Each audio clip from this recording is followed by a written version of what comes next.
the theme for this year, what you think about it. Y'all in on it? The Indian tribe. The Carpe, Yeah. the Carpe. Yeah. Oh You no, can go on the man. Indian tribe too, whatever. Yeah, Wherever the you want to go. Carpe, the Carpe. Yeah. No, it was super dope. Mike had a great message this morning, just about you know creating your identity, having two swords, family and football, and just how each one you fighting for something, and you fighting every time you step on the field and never taking it for granted. So it was a really good message. Let's talk about the Indian tribe. No, I think the Carpe is the Indian tribe. Okay. I just forgot the name. Yeah, okay. Micah, you guys added Gilmore in the offseason. You've had a couple of pretty good years as a defense. How do you look at this unit going into your year 3? Yeah, fundamentally, communication. I feel like this is the best team, best defense I've ever been on, and I've been grateful to be on some pretty good defenses since Penn State, and even coming here. Just adding him was like that, just extra booster confidence to the back end, communication, having a solid guy next to Trey. I'm predicting a lot of good things from these guys this year. When people can't always go away from Diggs, now they got face to music with both of them, and I'm kind of happy to got those guys because to see their lock in and focus every day. Diggs challenging me every week. It's going to be a really exciting year. That should create more pass rush opportunities. Make the quarterback hold the ball a little longer. You mean more sacks, opportunities? We got to earn those opportunities by stopping the run first, though. But it'll create more sacks. I think we could get a couple more cover sacks this year. As a defense, you guys are focused on developing your own greatness, but on the practice field, how much do you feel you guys make the offense better just naturally going against you guys every day? Super better. I mean, it feeds off both. Every week I'm not going to get a guy like Tyron Smith to go against someone that's strong, someone that's talented and has dominated this league. And Zach and even Terrence has come along. Even Ty Smith, his strength and everything that he's been able to do this camp. It's really exciting to see both of us push each other to the limit. And, just, showing Dak and them looks that they might not see. Dak's scheme came to like, man, that new scheme you guys put in, I really like it, And things they've done, I'm like, man, that's a good way to protect. So, I think seeing how talented each side of the ball is and how it complement each other a lot, this camp really helped everyone. How much were you talking with Saquon last week about this week? We talked a good amount about it. He's excited. He's talking about his new run style, how he's going back to the Penn State Saquon, things like that. But we both know it's all love at the end of the day. That he's like a big brother to me. Here's a big reason why I committed to Penn State, and I'm always looking forward to playing him. How much are you chomping a bit just to play and get the season started? Man, I'm just super excited just to get to Sunday. A little anxious, obviously not being able to get my feet wet yet, like some other guys, but ready to just get my hands on and let it loose. Michael, what's the importance of setting the defensive tone early on the road against a division rival? It's extremely important because the Giants isn't just no walkover team. I think they put together a great offense, great, offseason just like we did. They got great guys who they already had. And just the rivalry just makes it so much harder and such a better game and something you really got prepared for because they're going to come and give us their best shot. And each game last year came down to the wire, so it's not a game that we're just like, man, this is a game. Every game, this is like a Super Bowl. While you guys have added some veteran experience in Gilmore, you still have a lot of youth on this defense, especially at your position at linebacker.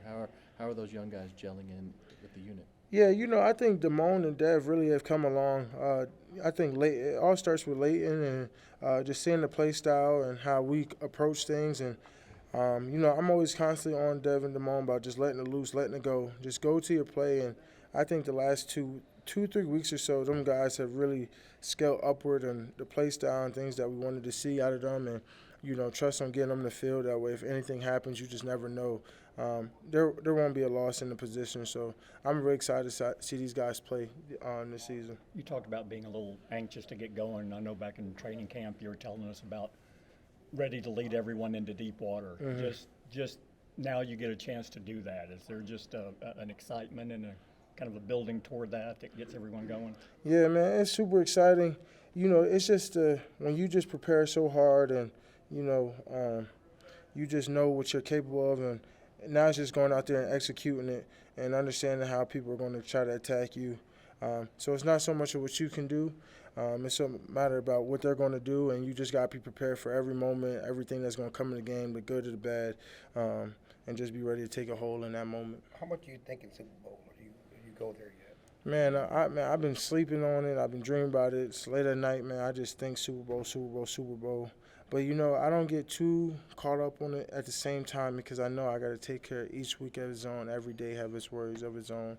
And every day you have to focus on just getting better that inch and inch. And eventually you'll build enough inches to where you are in the Super Bowl and you knew it'll be there. But your preparation, your work, your mindset, all which led there. Everything that you do every day leads to the Super Bowl. Not just say, hey, I want to go to the Super Bowl. It just don't work like that. You're very close to Saquon, and obviously you had a business situation. How mindful were you of that and what he was going through? With his contract, I talked to him a little bit about it. I always tell him, man, I hope you get paid out. I hope everyone in the league who deserves it gets paid, and everyone who's in this fighting for, their life and what they do gets paid. But, I pretty have no say at the Giants, so I can't control what they do on the business side. I just control, my business and wish everyone the best of their luck. When you start thinking about you getting paid?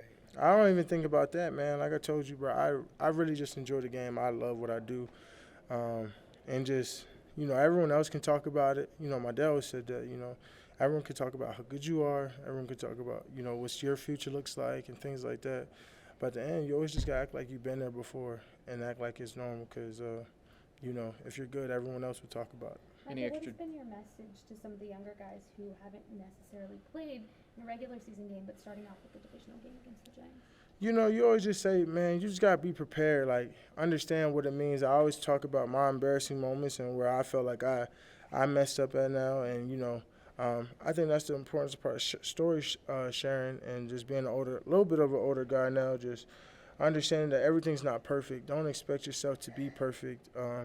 You just got to strive for it, and understand that you are going to mess up. You're going to make some bad plays. You just got to make some good plays, too. 1 or 2 plays a game, and no one's going to think about them bad plays. So, just try yourself. Just always think next play and just, go out there and give everything you got. Don't give it 50. Don't be out there giving 75. Unleash everything you got, and if you're tired, they'll give you a break, but just give it everything you got. Mike, what was the best part about Mike's presentation to you guys today? I think him showing a bunch of the families and what's your why and who you're fighting for. I thought that was important. Seeing my family up there, I was just like, man, like, sometimes in life you take this for granted and you're like, man, I got next week to get better, or I got, tomorrow to do this and I got that. But every day you just got to take life for what it is, and you got to be great, and you got to remember why you're here, your purpose and everything, because you just never know when it's your time. And you just never know when it's your time, and you just got to, just take every day of his own. The fact that he got everybody's family up there just tells you how much he put into it. Yeah. This presentation, just talk about it. Yeah, it just shows how much Mike cares. His commitment to this team, his commitment, setting the tone, that empty picture of just 2023, what's our identity and what are we going to be? Now that's when you start visualizing, manifesting, and things like that. And I'm a big person in manifesting and closing my eyes and thinking about the plays I'm going to make the night before, or what's going to happen in the future. So that way, sometimes I almost feel like it's deja vu, So, I thought that was important. This is the first time you're going to have started the season with a division opponent. Any extra juice for you with a division rival to start the season? Nah, man, everyone gets the same smoke, man. It don't matter if we in Wisconsin, if we in Boston. Man, I'm treating everybody the same. Last year, you co-led the NFL in pressures. The Giants' offensive line allowed the most pressures. What is your thought on that matchup between their offensive line, yourself, the pass rush, entering a new year? Yeah, at the end of the day, I really don't focus on about last year because everyone has the same opportunity as me to get better. So I'm pretty sure their guys over there got better, and they emphasized on getting better, and their rushers over there probably helped them get better in every possible way. But my mindset is always we're the best D-line in the world, and each week and each Sunday you got a chance to go out there and perform and show why you're the best in the world. So whether they gave up, the most pressures, or we had the most pressures, or I had the most pressures, it don't matter if I don't go out there and do it right and show why I'm the best in the world. So, that's my plan, is just go out there, play hard football, play passionate football, smart football, and show why I'm the best in the world. Some would say that you might be the best defensive player in the game, but Nick Bosa just got a 5-year, $170 million deal. Just your thoughts on that contract? Super happy for Nick Bosa, man. he really showed why he was the best player in the league last year. And it gives you something to chase, man, and not in terms of his contract, but in terms of how great he was. If you study his mindset, how patient he was, and just let the game come to him, it's really something to look for. And he knows that I'm coming for him. He even said to my ears, like, I won this year, and he's like, I know you'll be coming for next year. I said, you damn right. So it's going to be a good chase, and not only just him, Max Crosby too, and those guys are all really good. Thank you. Yeah. So what was your embarrassment?